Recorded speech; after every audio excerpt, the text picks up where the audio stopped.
भारत 24 की टीम के साथ में आज बेहद खास मेहमान हमारे बीच में मौजूद हैं। हमारे साथ में मौजूद है डॉक्टर समीर भाटी, जो कि डायरेक्टर है स्टार इमेजिंग पैथ लैब के, और कई सारी प्रॉब्लम्स का समाधान आज हम सर से जानने वाले हैं और कई सारे टिप्स और कई सारे मंत्रास जानने वाले हैं। सबसे महत्वपूर्ण तो सर मेंटल हेल्थ के ऊपर लगातार जो है वो चर्चाएं चल रही हैं, क्योंकि मेंटल हेल्थ बहुत बड़ी समस्या बनती जा रही है। लगती छोटी है लेकिन है बड़ी। इसके ऊपर क्या कुछ कहना? बिल्कुल, देखिए फिज़िकल हेल्थ पे तो हम काफ़ी बात करते हैं, फिज़िकल फिटनेस पे इवन हम काफ़ी ज़्यादा बात करते हैं, पर कहीं ना कहीं मेंटल हेल्थ को इग्नोर कर देते हैं। और मेंटल हेल्थ में भी जब सिम्टम आने शुरू होते हैं तब जाके उसके ऊपर बात करते हैं। बस मोटे तौर पे हम डिप्रेशन या एंग्जाइटी या स्ट्रेस को लेके हम थोड़ा बहुत बात करते हैं, पर आजकल जैसा हम देख रहे हैं जितनी भी तरह की लाइफस्टाइल डिजीज़ है उसका जो मेजर कॉज है, जो कारण है, वो है स्ट्रेस।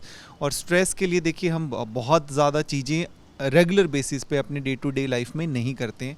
बहुत ज़्यादा ज़रूरी है, अगर हमें लगता है कि हमारा वर्क प्रेशर है, ओवरऑल हमारी लाइफस्टाइल में कुछ ऐसे सिम्टम आने लग गए हैं कि हमारी नींद डिस्टर्ब होने लग गई है, हमें ओवर थिंकिंग चल रही है, बहुत ज़्यादा एंग्जाइटी हमें छोटी छोटी बातों को लेकर होता है, तो इन चीज़ें अगर ऐसा कुछ होना शुरू हो जाए तो आप समझ लीजिए कि आप को बहुत ज़्यादा आपकी बॉडी में आप स्ट्रेस ले रहे हैं और उसकी वजह से ये सिम्टम्स मैनिफेस्ट हो रहे हैं।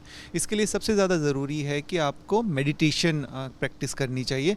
बट इसमें इम्पॉर्टेंट ये आ जाता है, काफ़ी लोगों की कंप्लेंट रहती है कि डे टू डे लाइफ में इतना ज़्यादा हेक्टिक शेड्यूल रहता है तो मेडिटेशन नहीं कर पाते। देखिए मेडिटेशन के लिए कोई बहुत ज़्यादा आपको ऐसा नहीं है कि कोई ज़्यादा समय निकालना पड़ेगा। एटलीस्ट सुबह जब आप उठते हैं उस समय कोशिश करिए 10 से 15 मिनट आप मेडिटेशन करिए। मेडिटेशन के लिए कुछ चीज़ों का आपको ध्यान रखना है। कुछ अच्छा सा आप म्यूज़िक लगा सकते हैं, कुछ अच्छा जो भी आपको पसंद है इस तरह का लाइट म्यूज़िक लगा के आप थोड़ा सा अपने अंदर रिफ्लेक्शन कीजिए कि किस तरह की आपकी थॉट्स चल रही है। और पूरे दिन भी थोड़ा सा ध्यान रखिए कि हल्का, जब भी आपको टाइम मिलता है थोड़ा सा पॉज देके और चेक करिए कि आपके अंदर किस तरह का थॉट पैटर्न चल रहा है। First thing. सेकंड ये है कि रात को जब भी आप सोने के लिए जाते हैं उस समय एक बार थोड़ा सा रिफ्लेक्शन कर लें और जितना भी दिन के अंदर जिस तरह की नेगेटिविटी हुई है उसको आपको थोड़ा डीक्लटर होकर सोना है। अगर आप उसी तरह की सारी नेगेटिव इन्फॉर्मेशन को लेकर सोएंगे वो आपके सबकॉन्शियस माइंड में फीड होगा और वो फिर एक नेगेटिव पैटर्न चलता रहेगा। तो एक तो आपको मेडिटेशन करनी है, दूसरा इसमें ब्रीदिंग आप एक्सरसाइज कुछ कर सकते हैं, वो भी काफ़ी ज़्यादा हेल्पफुल होती है, एज अ स्ट्रेस बस्टर काम करती है। तीसरा, अगर हम वॉक करते हैं, एक्सरसाइज करते हैं तो वो भी आपकी स्ट्रेस को मैनेज करता है क्योंकि वॉक एक्सरसाइज से हमारे हैप्पी हार्मोन प्रोड्यूस होते हैं तो वो हमारी stress as a stress buster काम करते हैं। तो ये 3 टेक्निक आप अपना सकते हैं अपनी मेंटल हेल्थ को ठीक करने के लिए। बट बहुत ज़्यादा ज़रूरी है, अगर ऐसे कुछ सिम्टम दिखते हैं तो उसको इग्नोर ना करें, उसके ऊपर काम करें, उसको फिक्स करें, सेट करें, नहीं तो फिर वही चीज़ें बाद में क्लिनिकल मैनिफेस्ट करने लग जाती है, जैसा कि हम डिप्रेशन की बात करते हैं या एंग्जाइटी की बात करते हैं। अच्छा, मेंटल हेल्थ की हमने बात करी, इस बीच हार्मोनल हेल्थ भी उतनी ही इंपॉर्टेंट है, क्योंकि अगर आपके हार्मोन्स हैप्पी होंगे तो आप हैप्पी होंगे और आपकी लाइफ भी हैप्पी होगी और आपका वातावरण भी हैप्पी होगा। इस बीच हार्मोनल हेल्थ के ऊपर आपका क्या कुछ पर्सपेक्टिव है, उसमें सुधार कैसे किया जा सकता है? बिल्कुल, देखिए हार्मोन्स की बात करें तो हार्मोन के काफ़ी सारे बॉडी के अंदर फंक्शन होते हैं। वो हमारी स्लीप को मेंटेन करते हैं। ग्रोथ हार्मोन की बात करें या अदरवाइज़ ओवरऑल हमारी कंप्लीट हेल्थ, जिसके अंदर आप ये मान के चलिए डाइजेस्टिव हेल्थ हो गई, आपकी कार्डियोवैस्कुलर हेल्थ हो गई, जैसा आजकल हम देखते हैं कि थायराइड डिसऑर्डर एक मेटाबॉलिक सिंड्रोम है, वो काफ़ी कॉमन हो गया है। तो अल्टीमेटली थायराइड हार्मोन हेल्थ को ठीक रखने के लिए ज़रूरी है कि आपकी डाइट ठीक होनी चाहिए, आपका स्लीप पैटर्न ठीक होना चाहिए। कुछ चीज़ें हैं थायराइड इसको हार्मोन्स को लेके जिनको आप स्क्रीनिंग करा सकते हैं। ख़ास तौर पे फीमेल्स में हम देखें तो पीसीओडी भी एक तरह की लाइफस्टाइल डिजीज़ है, पॉलीसिस्टिक ओवेरियन डिजीज़। तो क्योंकि 360 डिग्री हमारा लाइफस्टाइल में प्रॉब्लम है, जिसमें डाइट से लेके स्लीप से लेके सभी तरह की चीज़ें, और स्ट्रेस भी एक बड़ा पॉजिटिव फैक्टर है, तो कुछ अपनी स्क्रीनिंग कराते रहें। जैसे एक थायराइड के लिए जब भी आप अपना ब्लड टेस्ट कराएं, थायराइड चेकअप करा सकते हैं। कुछ मेल के अंदर भी जैसे टेस्टोस्टेरोन वगैरह, इसकी आप स्क्रीनिंग करा सकते हैं, तो इसको आप एक बार चेक कर सकते हैं।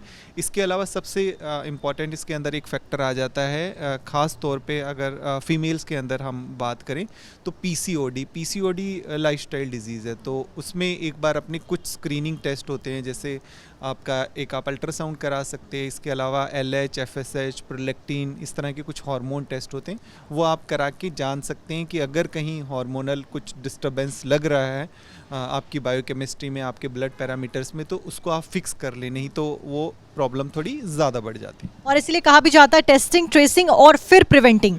और इसी कड़ी में क्योंकि हम स्लीप डिप्राइव की बात कर रहे थे, आपने स्लीप सर्कल के बारे में, साइकिल के बारे में बात करी। स्लीप डिप्राइव्ड एक बड़ी समस्या उत्पन्न हो रही है, और जब आप वर्किंग होते हैं, आपके ऊपर ऑफिस का प्रेशर होता है, बहुत कॉमन चीज़ है आज के टाइम पर, कट थ्रोट कंपटीशन है, ऐसे में लोग अपनी स्लीप के साथ बड़ी ही आसानी के साथ में कॉम्प्रोमाइज़ कर देते हैं, वर्क लाइफ बैलेंस नहीं कर पाते हैं, पर्सनल लाइफ भी चल रही होती है, उस बीच मेंटल हेल्थ भी हैम्पर हो रही होती है, फिजिकल हेल्थ तो हैम्पर है ही क्योंकि आपके पास टाइम नहीं है, लेकिन स्लीप के साथ कॉम्प्रोमाइज़ कितना हानिकारक?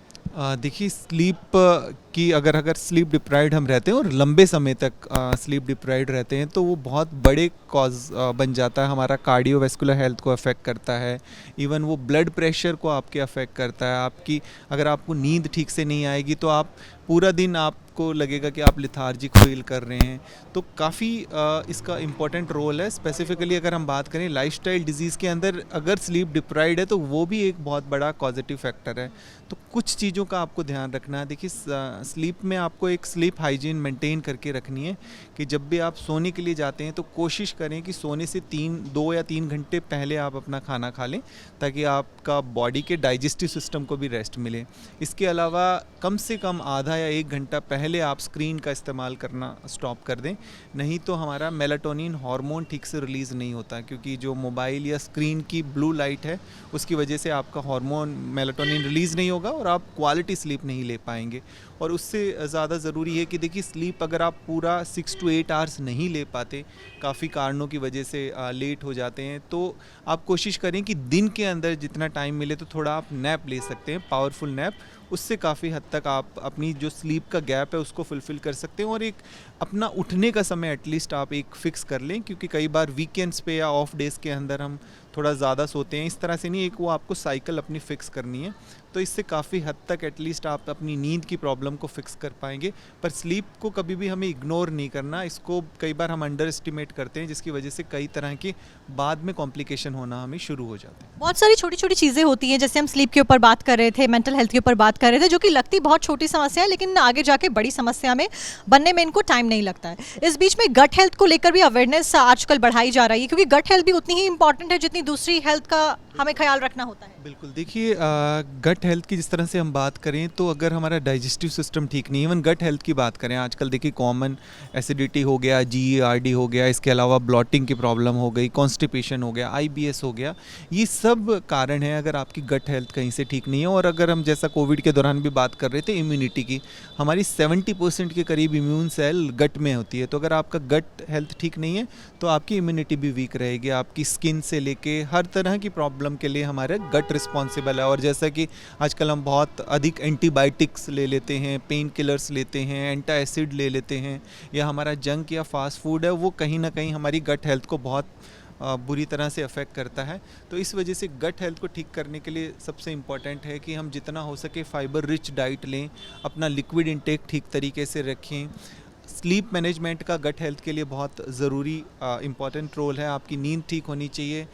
गट हेल्थ के लिए एक्सरसाइज बहुत ज़रूरी है कि जितना हम फिटनेस पे ध्यान रहेंगे उससे आपकी गट हेल्थ ठीक रहेगी। सनलाइट के अंदर एटलीस्ट हमें आधे घंटे का टाइम अपना स्पेंड करना है। और इसके अलावा स्ट्रेस का भी एडवर्स इफेक्ट पड़ता है हमारी गट हेल्थ के अंदर। तो आपको डाइट का ध्यान रखना है, आपको अपनी फिटनेस का ध्यान रखना है, मूवमेंट बहुत ज़्यादा ज़रूरी है। तो ये सब चीज़ों का ध्यान रखें तो काफ़ी हद तक आप अपनी गट को ठीक रख सकते हैं। और गट के अंदर गुड माइक्रोबायोम्स की संख्या, आपको माइक्रोबायोम की संख्या बढ़ानी है। उसके लिए प्रोबायोटिक जितना हो सके आप लें। प्रोबायोटिक जैसे कर्ड हो गया, फर्मेंटेड फूड हो गया, इसका इस्तेमाल भी आपको करना बहुत ज़रूरी है। अच्छा, क्योंकि हम हेल्थ के बारे में बात करें, फिजिकल फिटनेस और खाने का, डाइट का आपने जिक्र किया और बहुत इंपॉर्टेंट किरदार निभाता है आजकल के टाइम में कि अपनी फिजिकल फिटनेस, क्योंकि मेंटल फिटनेस की हमने बात कर ली, फिजिकल फिटनेस को मेंटेन करना और साथ साथ में डाइट का ख्याल रखना, क्योंकि एक्सेसिव कभी कभी हम डाइट कर लेते हैं, उसकी वजह से न्यूट्रिशंस की कमी हो जाती है हमारी बॉडी में, और कभी कभी हम एक्सेसिव एक्सरसाइज कर लेते हैं तो उसकी वजह से बैड इंपैक्ट्स, और cardiac arrest is one among them, वो भी हमें हैम्पर कर देता है। कैसे बैलेंस किया जाए, क्या डाइट ली जाए, कितनी फिटनेस रखी जाए आपके शेड्यूल के हिसाब से? बिल्कुल, देखिए बहुत ज़्यादा हम देखते हैं आजकल ओवर ईटिंग ज़्यादा रहती है and right type of eating नहीं है। और इम्पॉर्टेंट है कि डाइट के साथ राइट टाइम होना इम्पॉर्टेंट है कि कब हम खा रहे हैं, क्योंकि अगर आप बहुत लेट नाइट खा रहे हैं तो वो भी आपके लिए ठीक नहीं है। ओवर ईटिंग हमें नहीं करनी है। ज़्यादा नहीं खाना है, बट राइट अमाउंट में खाना बहुत ज़रूरी है, क्योंकि हम बहुत ज़्यादा जैसे प्रोसेस्ड और जंक फूड खाते हैं तो उसमें उस तरह की हमें न्यूट्रिशंस नहीं मिल पाते जो हमें चाहिए, जो एक बैलेंस डाइट चाहिए। तो बैलेंस डाइट की हम बात करें तो देखिए उसमें प्रोटीन होना चाहिए, उसमें कार्बोहाइड्रेट होना चाहिए, उसके अंदर विटामिन होना चाहिए, मिनरल्स होने चाहिए, फैट होना चाहिए, सभी चीज़ें होनी बहुत ज़्यादा ज़रूरी है, पर किसी का भी एक्सेस ना हो। ज़्यादातर हम इंडियंस में देखते हैं कि प्रोटीन इंटेक खास तौर पे कम हो जाता है। प्रोटीन हमारी मसल हेल्थ के लिए, रियर एंड टीयर के लिए बहुत ज़्यादा ज़रूरी है। कई बार हम कार्बोहाइड्रेट इंटेक ज़्यादा कर देते, तो ये हमें देखना है कि प्रोटीन भी डाइट के अंदर आपका होना बहुत ज़्यादा ज़रूरी है। और जैसा कि रात को आपको लेट नाइट बहुत ज़्यादा लेट नहीं खाना, सोने से 2 घंटे आपको पहले खा लेना है। हाइड्रेशन का ठीक होना उसके अंदर ज़रूरी है। फाइबर का इंटेक होना बहुत ज़्यादा ज़रूरी है कि कई बार हम खा रहे हैं और उसमें हमारा फ्रूट एंड वेजिटेबल्स नहीं है, तो उसकी भी संख्या ठीक होनी चाहिए। और कुछ कुछ डेफिशिएंसीज हो जाती है, फिर भी हम डाइट लेते हैं, जैसे कि विटामिन डी की डेफिशिएंसी रहती है, क्योंकि उतना सनलाइट हमारा एक्सपोजर नहीं रहता है। तो इस वजह से आपके डाइट के अंदर अगर विटामिन डी डेफिशिएंसी है तो उसका कुछ आप सप्लीमेंटेशन कर सकते हैं, क्योंकि उसकी वजह से हमारी बोन हेल्थ और हमारी नर्व हेल्थ काफ़ी इफेक्ट होती है। तो डॉक्टर समीर भाटी ने हमें बताया किस तरीके से आप अपनी मेंटल फिटनेस का ख्याल रख सकते हैं, फिजिकल फिटनेस का ख्याल रख सकते हैं, गट हेल्थ, हार्मोनल हेल्थ का ख्याल रख सकते हैं, और साथ साथ में मोस्ट इंपॉर्टेंट जो हमारी डाइट है उसका ख्याल रख सकते हैं। बहुत बहुत शुक्रिया डॉक्टर समीर भाटी अपना कीमती समय भारत 24 को देने के लिए। Thank you very much.